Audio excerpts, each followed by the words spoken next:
네, 화제가 된 사건 사고 소식 짚어보는 아침의 이슈 시간입니다.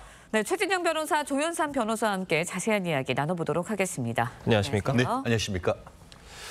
자, 앞서 전해드린 대로 민주당 장경태 의원이 성추행 혐의로 고소돼 경찰이 수사에 나섰습니다. 영상도 함께 같이 보셨는데 자, 고소장에 담긴 피해자의 주장을 봤을 때 구체적으로 어떤 상황이었던 겁니까? 그렇습니다. 지금으로부터 만 1년 전입니다. 작년 10월 23일 날 그러니까 한창 국회에서 국정조사가 진행되고 있던 그런 시절이었던 것 같은데요.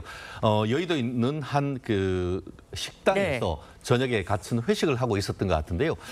장경태 지금 고소장에 따르면은 그 피해 여성이 같이 술자리를 하고 있는 와중에 장경태 의원이 합석을 했고 이 피해 여성 자리 옆에 앉았다라고 얘기를 하는 것 같습니다. 실제 그때는 이미 그 여성은 상당히 어떻게 보면 그 술에 조금 취한 상태여서 본인이 몸을 가누거나 하기 어려운 그런 상태였다고 합니다.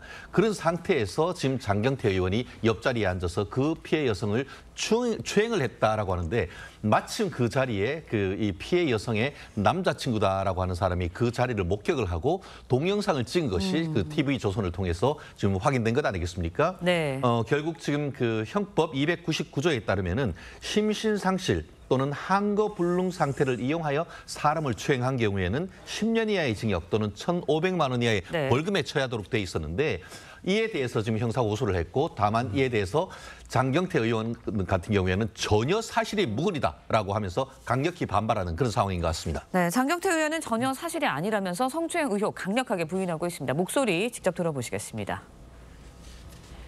성추행으로 고소했는데 상황 설명 좀 해주셔야 될 것 같은데. 제가 아는 건 없고요. 강력하게 대응할 겁니다. 상황 설명 좀 해주셔야. 아니, 네, 잠깐 있다가 간 것밖에 없는데요. 수행 자체가 없다는 사실에도 저희가. 그러니까 무슨 사실이 없는데 뭘 설명하죠?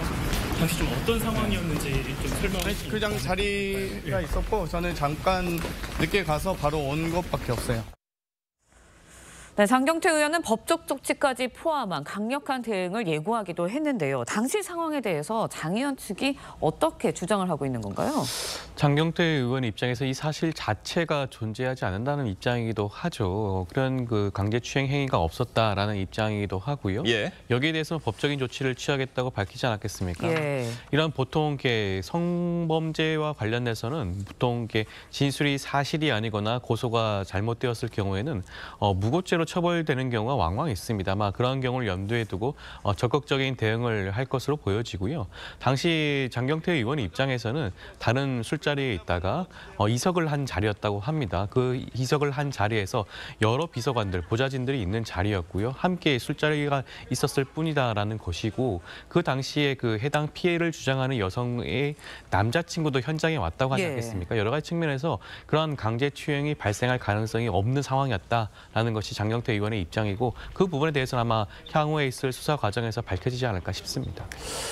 아까 영상을 저희가 같이 봤습니다. 그런데 장경태 의원은 잠깐 있다 간 것밖에 없다. 이런 입장까지 저희가 설명을 같이 해드리고 있고 장경태 의원 어찌됐건 고소가 들어갔기 때문에 경찰 소환 조사는 받게 될 것으로 보입니다. 언제쯤 될까요? 사실 이런 사안은 신속하게 조사하는 것이 맞겠죠. 그런데 이 사안을 그 피해 여성 같은 경우에는 고소장을 관할, 그러니까 영등포 경찰서에 접수를 시켰는데 영등포서 같은 경우에는 어떤 피고소인이 국회라는 점을 감안하는 것인지 직접 조사를 하지 않고 이 사안을 서울경찰청 여성청년조사계로 지금 이첩을 했다고 합니다. 지금 그 언론에서 확인해 본 결과 아직까지는 그 장경태 의원에게 연락하지는 않았다라고 얘기하는 것 같고 일반적으로 보면은 고소장을 접수할 때는 고소인, 피해자를 먼저 조사를 하고 그 사안에 따라서 피고소인을 소환해서 조사를 하고 있지 않습니까? 결국 이 사안 같은 경우에는 상당히 사회적 문제도 된 사안이기 때문에 신속하게 서울경찰청에서 양자를 불러서 조사를 해서 결과를 내놓는 것이 합당하지 않을까 생각합니다. 네, 민주당도 긴급한 대응에 좀 나섰습니다. 정청래 대표, 장 의원 성추행 의혹에 대해서 당 윤리감찰단에 진상조사 긴급하게 지시를 했습니다. 피소 사실이 알려진 지 2시간여 만이에요. 지금 정청래 대표 입장에서는 과거에도 이런 이런 즉각적인 조치를 취한 바가 있었죠. 과거에도 이춘석 그 법사위원장의 경우에도 관련된 비위 의혹이 드러나고 난 다음에 즉각적인 감찰을 지시한 바도 있고요. 그리고 최광욱 전 교육연수원장의 경우에도 마찬가지였습니다. 이것이 정청래 대표가 당을 운영하는 하나의 방법이라는 것을 보여주는 것이라고 할 수가 있겠고요. 앞서 말씀하신 것처럼 장경태 의원이 당내에서 가지는 위치와 지위가 있지 않겠습니까? 현재 서울시당 위원장이기도 하고요. 핵심적인 역할을 맡고 있다 보니 이번 사태가 더 이상 확산되기 전에 진상을 조사할 필요성이 있다라고 본 것으로 보여지는 것이고요. 아마 장경태 의원 입장에서도 이런 부분들이 당내 진상 조사를 통해서 조속히 밝혀지는 것을 바랄 수도 있습니다. 장경태 의원 입장에서 살펴보게 되면 피해 여성이 이 사건에 대해서 더 이상 밝혀지지 않고 이 사건이 보도되지 않기를 원한다는 그런 진술까지 있다고 하지 않겠습니까? 피해자의 진술이 굉장히 중요한데 그 진술은 일관된 것이 굉장히 중요합니다. 과거의 경우에는 이런 피해 진술이 아니라 오히려 이런 것들이 밝혀지는 경우 명예훼손으로 고소하겠다라는 입장까지 밝혔을 정도로 간다면 피해자의 진술이 신빙성이 떨어지는 것이 아니냐는 장경태 의원의 말도 충분히 일리가 있다고 보여지는 부분도 있거든요. 그렇다고 한다면 이번 당 감찰 조사를 통해 가지고 이 부분 충분히 밝혀질 수도 있지 않을까 싶습니다. 네, 알겠습니다. 다음 소식도 좀 짚어보도록 하겠습니다. 사무실에 있던 1,050원어치, 1,500원이 아니라 1,050원어치의 과자, 간식을 꺼내 먹다가 절도 혐의로 재판에 넘겨진 보안업체 직원 항소심에서 무죄를 선고받았습니다. 먼저 이제 사건이 재판까지 가게 된 과정부터 설명이 필요할 것 같아요. 한국판 장발장 사건이라고 해야 될까요?